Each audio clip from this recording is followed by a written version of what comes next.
My question was if we are going to stress the importance of self-awareness and self-assessing and self-correcting, what tools are we giving to these new chiefs and existing chiefs so that they have the ability to not only do that, but teach others how to do that too? Because I personally think that that is a skill that you can't just throw someone in a classroom one time and expect that they're going to master it or expect that they're even going to pick it up in one class in the first place. That is a skill that if you want someone to have it by the time they hit E7, I truly believe that you start building that muscle from the time that they're in E1 in the military. You have to be able to be self-aware of who you are as a person and as a leader, not only individually, but also in a group environment, because that is going to be that key piece that is going to help with that toxicity that is so rampantly talked about in the junior enlisted ranks and even some of the senior enlisted ranks too. Welcome to Your Story Doesn't End Here, the mental health podcast of military and veterans who refuse to be silenced. I'm your host, Rachel, and my mission with this podcast is to be a voice for those who don't have a voice, bring awareness to mental health issues, provide value and solutions, and to change the culture when it comes to mental health within the DoD organizations.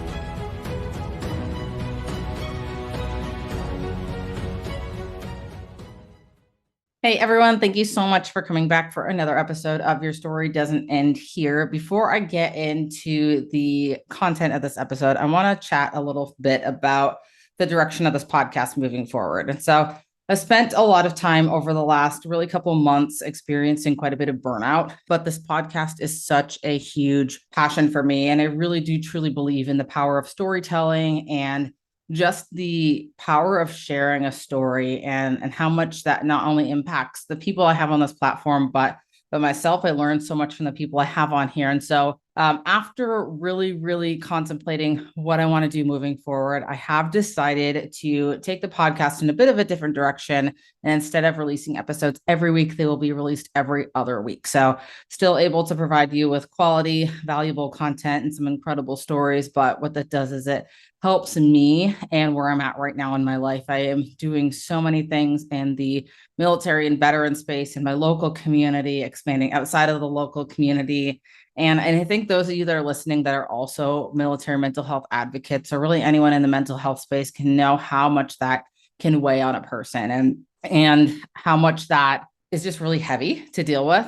And so for me, making that decision is what I feel like is the best decision at this time. And so everything moving forward for now is going to be under season 3 to kind of keep that a little bit separated. Other than that, the content itself is not changing. But for those of you that look forward to Monday weekly episode releases, know that there will be out every other Monday. And hopefully what that will allow me to do is to have more time to create content, to interact more on social media platforms, and to spend more quality time with you that are listening and supporting this platform every single week, and then moving forward every other week. So thank you so much, though. I know I say this every single solo episode I do, but your support truly does mean the absolute world to me. And I have one other announcement for you at the end of this episode, so stay tuned for that. But thanks for hanging in there for that little brief announcement about direction moving forward and what I wanted to really talk about today. So this actually came out a couple weeks ago, and I've been wanting to do an episode on this for a couple weeks now. Haven't had the opportunity to do it yet, but today we're talking about it. So the Master Chief Petty Officer of the Navy, James Honea, hopefully I'm saying his name right, he has this kind of regular trend of putting out letters to the Chiefs mess. And typically during Chief season, and we saw some stuff last year, I believe I did some episodes on it. I posted about it on my personal Facebook page. But this year he made a memo on the 15th of August, 2024, from Master Chief Petty Officer of the Navy to all Chief Petty Officers. And the subject was message to all Chief Petty Officers. And I'm not going to read the entire letter, but I want to read a couple of points to really summarize what the letter's about. And then we can talk about just kind of my general thoughts and feelings on this.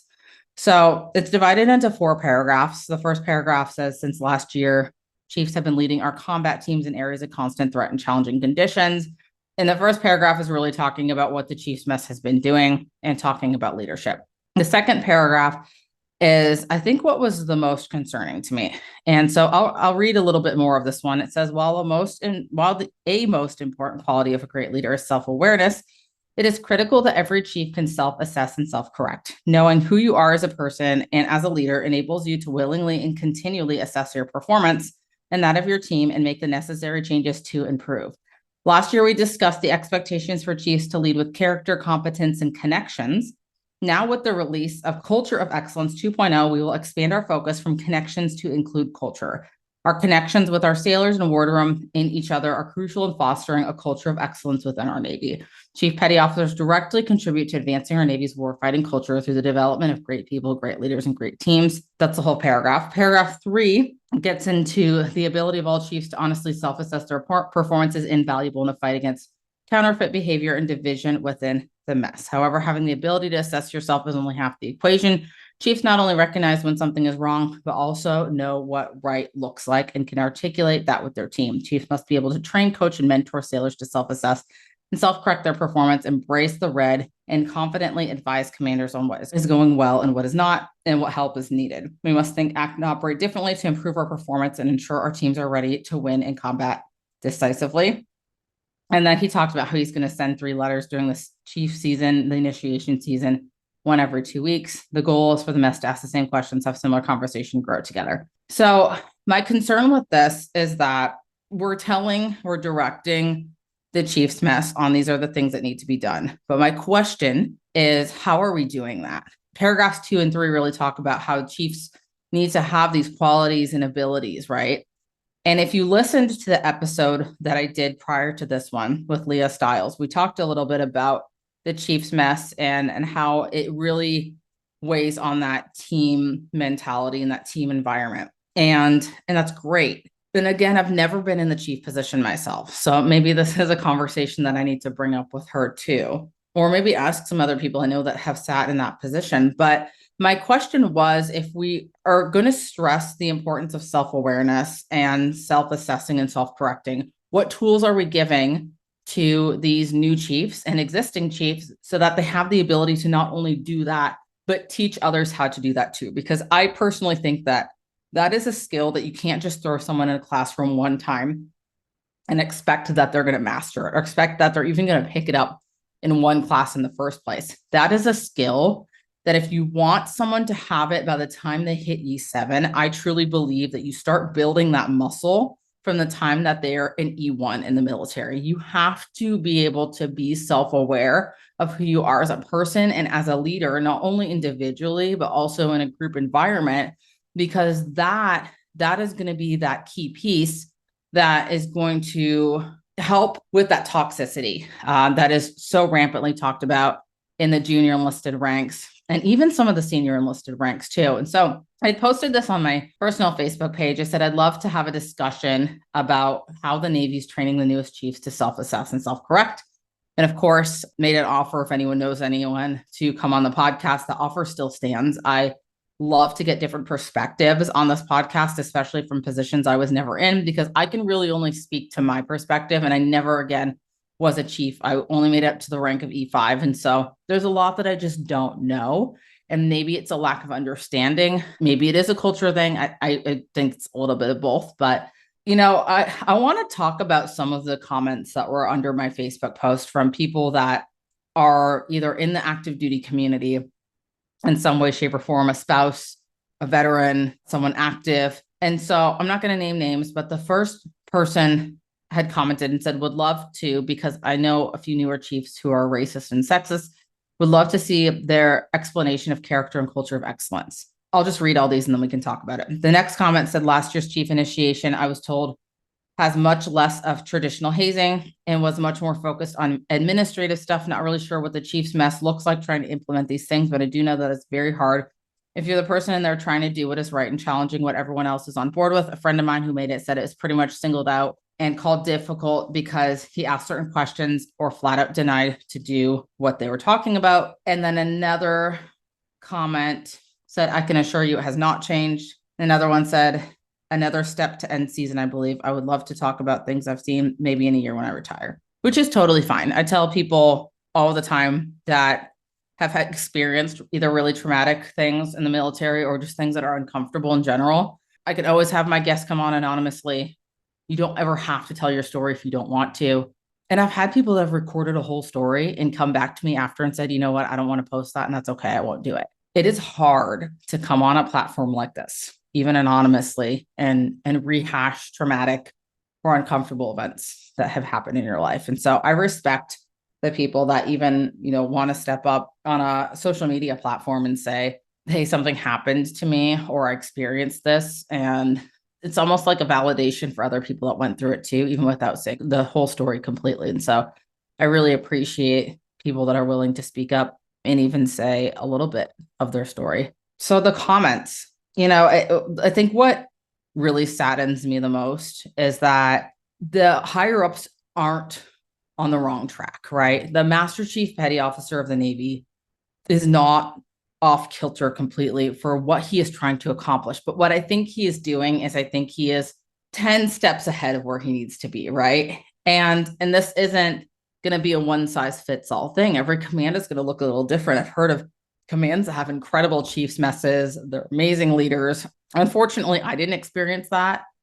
I've heard the West Coast and the East Coast are very different. I don't know if that's what it is. I don't know if I just had, some bad leaders. I think a lot of it really came down to a lot of the things that I really hammered down on quite a bit, which is people just don't know. And that's why I think this letter triggered me in a way, right? Is because we're talking about you need to be able to self-assess. You need to be self-aware and you need to do this, right? But how do I just learn one day to wake up and be able to be self-aware? What am I even supposed to be self-aware of? And I think this is a total assumption, but I think a lot of people's minds when they're active duty goes to like self-awareness of very militaristic things, right? Because what the military trains us to do when we're active duty is to almost put the military before ourselves, right? And I think that's why if you're like me, self-care is such a hard thing to focus on. And this isn't everyone in the military, but this is my experience, is that self-care became like the bottom of the totem pole for me, right? Like I didn't have to worry about waking up in the morning and, feeling like I had to make myself look pretty, doing makeup or, getting a cute outfit together, because all I had to do was put on the uniform that was prescribed to me by the United States Navy and show up to work. And as long as my hair was in a bun and my uniform was in regs, like we were good to go. I didn't have to worry about all the other things that like I feel like just personally, I feel like I should be more advanced on now. Like I feel like it was always just what are the needs of the military, right? Like I just have to do my job because this is what I am supposed to do for the next X number of years of my life. And it really does become a huge portion of your life because you're not only working your job, you're standing watches, you're going on detachments or deployments. There's sometimes when you're in the middle of something and the military needs you to come into work and it really is just your life. Other things too, right? Like you can't dye your hair certain colors. You can't, wear your nails in certain colors or certain lengths or certain styles. You can't leave a certain radius of where you're stationed. There's all these like little rules that I don't think I fully even realized affected me until I was out of the military. And how much those really like shaped who I was. And so if I think back to 3 years ago when I was in the military, this month will be 3 years since I separated. I don't quite know if you would have told me, even as an E5, okay, here's a letter put out, start self-assessing and be self-aware. I wouldn't know what that meant. And I don't think I would have known the right questions to ask to even get that direction, right? But then now creates this other layer, right? Where who do you ask? Because if you don't know what it means to be self-aware, do you really know who to go to as a mentor? And so this kind of brings up a memory for me. I remember when I first got to my command at FRC Northwest, and they were talking a lot about mentorship. So a lot of these Navy commands have like mentorship programs, and I was supposed to just go choose a mentor, right? And I had no idea what to even look for in a mentor. I was just told one day, like, choose a mentor. So, of course, I'm going to go look for like the female that's like maybe 2 ranks above me. They could choose like an E5 female. And I'm like, all right, she's my mentor. Now what? And we never really actually did anything with that mentorship relationship. But to me, it's almost the same concept, right? You tell someone, be self-aware. Okay, I don't know how to be self-aware. How do I find someone that's very self-aware if I don't know what that looks like? And so I think these are the questions that the higher ups in the military really need to be asking themselves. But I also think at the same point that the higher ups in the military, the people in the Pentagon, really aren't the ones to be having these deep, intimate conversations about culture and different commands. Why? Because it's like this game of telephone, right? The chain of command is like this massive game of telephone. I, as an E3, have an issue. And I can't just go straight to the MCPON and say it. It has to be filtered, right? So the E3 tells the E5, who tells the E6 or E7, who tells the next person, who tells the next person. And then if it's a big enough issue, deemed by them to be a big enough issue, then maybe we bring it up to this person, but probably not, because we don't want to bother the MCPON with our, petty issues, right? But if it does make it up to that level, it's very filtered. And even in these like all hands calls that commands do, and they send their junior enlisted and their, E5s, E6s, or whoever is available to go there. The questions are filtered ahead of time. And so that's why I say I don't think that the MCPON and the higher ups working the Pentagon and the highest ranks of the military are the ones to be really seeing through the lens of the military and making these decisions about, okay, this is what you shall do, which is tough, right? Because obviously they have a job to do and they have to put out some guidance. And like I said, I don't think that they're completely off kilter with what the idea of it is. But at some point, we need to put the responsibility on the individual. And at some point, we need to put the responsibility on the smaller groups of people and the commands to create a culture that is not toxic and is safe and allows people to still get the job done and get the mission done, but also remember at the end of the day that we're still human beings.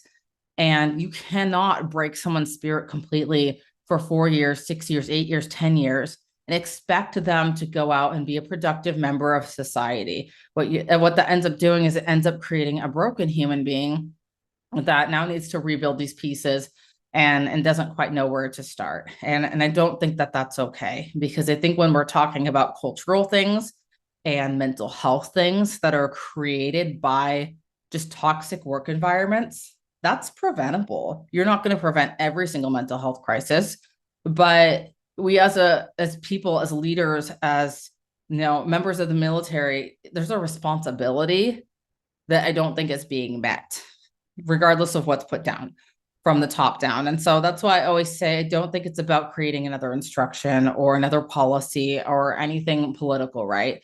I think it's the responsibility of the individuals in these positions, whether you're an E1 to E3 or you're high enlisted, right? E6, E7, E8, E9. I hope if you're a new chief that you know what's right and that you work on yourself outside of your job, because your job is not who you are. And we say that a lot on this podcast, not just me, but the guests I have on here. Your job is not who you are. I know the military wants to tell you that it is and that it's your life, but at the end of the day, you are all you have. And you have to be there for yourself. You have to learn these skills that are going to carry you throughout not only your military career, but long past your military career. And self-assessing is a great skill to have. Self-reflecting, great skill to have. I would personally say that the best way to start learning those things, if you don't truly know, is personal development, podcasts, books, coaching, which I know I've said before, I'm a huge proponent of coaching and I still am. But I will say that I think that the coaching industry has gotten a little oversaturated and a little scammy in some areas over the years. So if you do choose a coach, just be very careful of who you choose. Make sure they're a good fit. Make sure that they have helped people in similar situations as you before. And make sure it feels right. So, but if you want a free option, because I know a lot of the active duty don't got tens of thousands of dollars to drop on a coach anyway, books, podcasts, audiobooks, there's a lot of really great information out there. And I've learned so much from just popping on an audiobook on my way to work and listening to it and implementing a few different things in my life. And so if you want some book suggestions, please feel free to reach out to me. You can reach out on Instagram. You can reach out on, I have a Twitter X account, but I don't really use it. But LinkedIn, you can always hop on the website, ysdeh.com, and fill out the contact form too. And I can reach out to you that way. It's probably honestly the best way, because I'm still handling all my socials by myself and I'm not the greatest at it. But yeah, I think if there's one piece of advice I could leave you with today after this episode, if you are in this position where you're like, well, I want to be self-aware and I want to be able to self-assess and self-reflect, I don't know how, I would say start with yourself.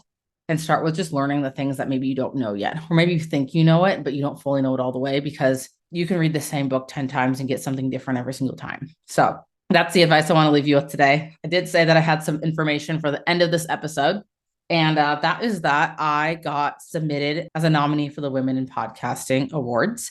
And so if you're listening to this, I would absolutely appreciate it if you would go vote for Your Story Doesn't End Here. I can put all the information about where to go, what category to go to. I don't have it pulled up right now in front of me. Otherwise, I would tell you, but I'll have it in the show notes.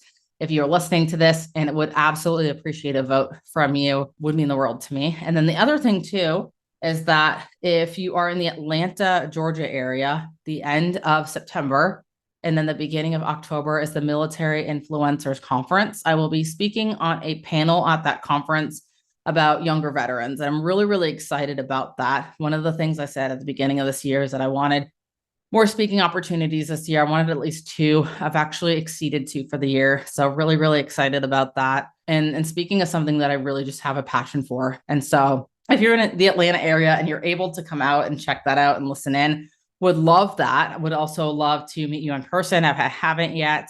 But again, just thank you so much. Thank you for following me through this journey. It's been almost 3 years of podcasting, and it's been such an incredible journey so far. I'm actually really proud of myself for even making it this far with the podcast and just the impact it's made. And so please continue to share.